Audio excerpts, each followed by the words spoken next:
Time to say hello now to our first guest tonight. Two actors who between them have starred in everything from Downton Abbey to Doctor Who, from Guardians of the Galaxy to Paddington. Please welcome Hugh Bonneville and Karen Gillan. Well done, us. Yeah, well done yourselves. We deserve it. We are going to talk all about your new comedy drama, maybe we'll call it. Yeah. We love it, don't we? Yeah, a dramedy. Brilliant. But first, of course, here we saw that lovely film there, all about adults learning to read. Last time I saw you was at the Palace for 500 Words, and you read Spencer's story out. It is just so life-affirming, isn't it, as a competition? Well, it is. It just encourages children to use their imaginations. And in the case of Spencer, who's from the Isle of Skye, he nearly didn't enter because he felt that with his dyslexia and challenges in the classroom that he wouldn't stand a chance. And thankfully, his teachers said, look, it doesn't matter, so long as you've got the story and the idea and you want to communicate your story, then give it a go. And he got to the final. Well, his story was brilliant, wasn't it? It was really funny. We are delighted to say, by the way, that the 500 Words competition will open for entries again in September, with the one show at the heart of it once more.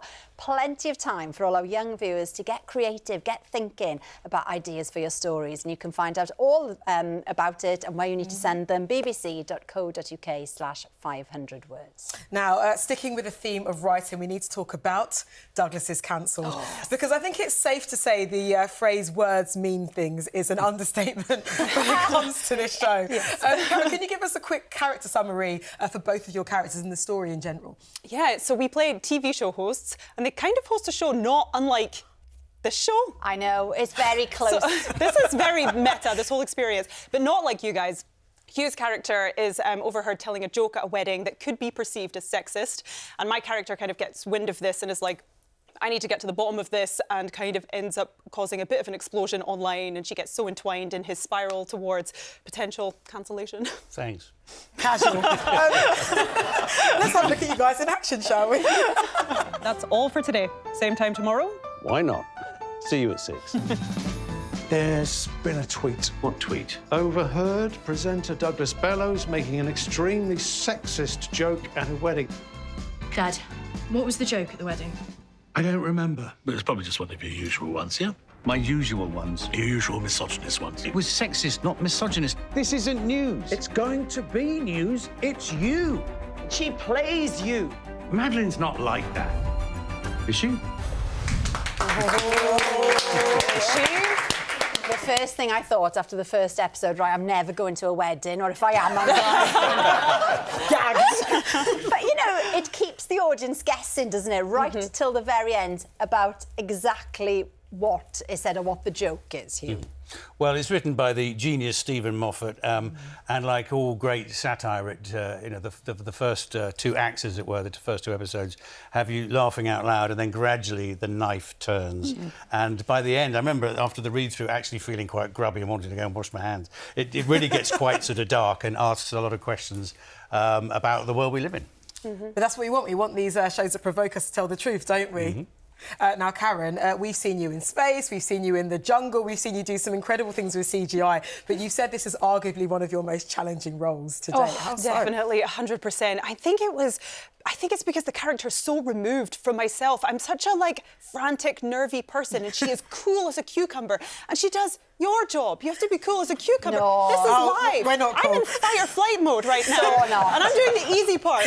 No. No, you're good, you're good. It's like, you know, a swan. Underneath, it's a shambles. Oh, the legs are going. But, you know, it's cancel culture is a term, I suppose, that's relatively newish, isn't it? But here, you know, you were reminding our research team that actually it's a thing that's been around for a long, long time. Well, I think it's been around as Stephen himself, Moffat, keeps reminding us. It's been around since at least Roman times. You know, the scapegoat was the goat that was thrown out to take the blame for everything that was going wrong, or you were beyond the pale. You were thrown outside the city walls because the community didn't agree with your point of view, or you may have said something that offended the mob. And sometimes the rule of law is employed employ, but most of the time it isn't. It's just public opinion. Gosh. Now, you guys are Scary. both active on your social media. Has making this programme made you think twice about what you post? Have you shut in down your future? account? Yeah, that's what we want to know. Are you on private now? My finger's been hovering over the delete account button since the show. It just came into my awareness that there are ripple effects to what you say. I hope I don't say anything offensive, but I just wasn't necessarily thinking of the dangers, and I was just sort of being myself and authentic on there, and I will continue to do so, but it suddenly crept into my awareness that this is actually dangerous territory. Yeah. Yeah, it does definitely make you think, doesn't it? Now, there's quite a few connections to Doctor Who. Hugh, you mentioned Stephen Moffat, who wrote it. Brilliant. Wrote Doctor Who as well. And then Alex Kingston. Yes. Oh, You starred opposite her in Doctor Who, and now you're back on this. I know, it's like a family reunion, and it's just been so nice to come back to the UK and work with everyone that I love so much. Also, Hugh was a pirate in one of the Doctor Who episodes, yes. aren't you? Oh, yes. Pirate King. Oh, yes. Yes. Oh. Who are? Yeah. I was going to say... I was waiting to hear that. That's how you got the part. We're excited to watch you play a live presenter, for sure. But pirate, Not a we pirate. definitely love. Now, we understand that you guys don't think you'd make very good live presenters in real life, but I beg to differ, you know. Yeah. I have faith in you both. I tell you what, we'll put it to the test now. What? So we've got camera 2 there with Phil behind it. This is And gonna be a why backlash. don't you tell everybody how and when they can watch Oh, the this new is series? ridiculous. Oh I'm my so God. scared. We're rooting Okay. for you. Guys, I'm so scared. No, How are you honestly. doing this? This is live. People are watching this right now. Where did it say that? Here I Doesn't go. say that. No, all right, I'm ad-libbing already. OK, here I go. Douglas is cancelled, starring myself and Hugh Bonneville, starts on the 27th of June at 9 p.m. on ITV1 and ITVX. I'm sorry. Yes, Karen, and it's worth adding that all episodes will be available to binge from the same date, if that's how you'd prefer to watch us. I reckon we can go home. We can just Still to come. Oh, no, that's you. Carry on. Just chill. Thanks, guys.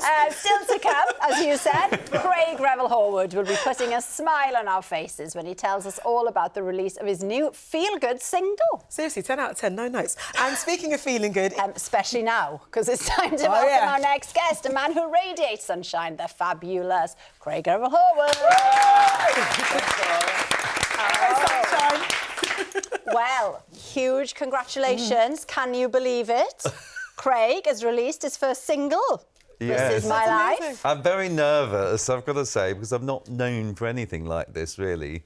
I did a Christmas single, which was a duet, and that got to number 27 for 2 seconds, I think, and then plummeted to 400 because Elton John had released something. But I love doing this, and it's been a part of my life forever, because I've been in musicals. Like, I started in West Side Story back in the 80s, and I've loved Shirley Bassey all my life, ever since I was 3. Amazingly, because this is when, This Is My Life is the single, of course, I'm releasing. And she brought that out in 1968, and I just love it. And I had put a bit of a disco beat to it because I had to have a bit of disco on my album. In that as jacket, well. Yeah, never. come on. Well, I know. Hard to believe, darling. Hard to believe I might be partial to disco. But, yeah, it's been great fun.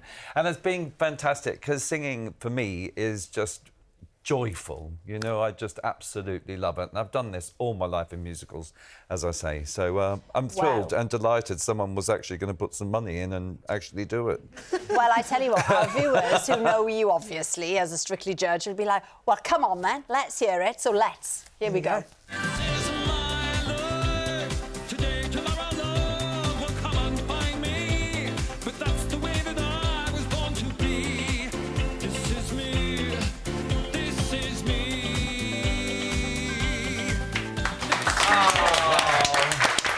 It's me. Oh, lovely. It's the That's hard first to time believe. I've seen you looking a bit nervous. I am nervous. I really am. I don't know why. It's Well, just... it's a different thing, isn't it? Yeah, and it's really exposing. It is. I mean, if you've danced all your life, then suddenly you're using your voice like you would, like reading aloud, for instance, you Yeah. know, which is your job. But You know, you're and amongst that's friends here, terrifying. so do not worry. It's fine. There are no I surprise know. paddle boards. It's fine, no.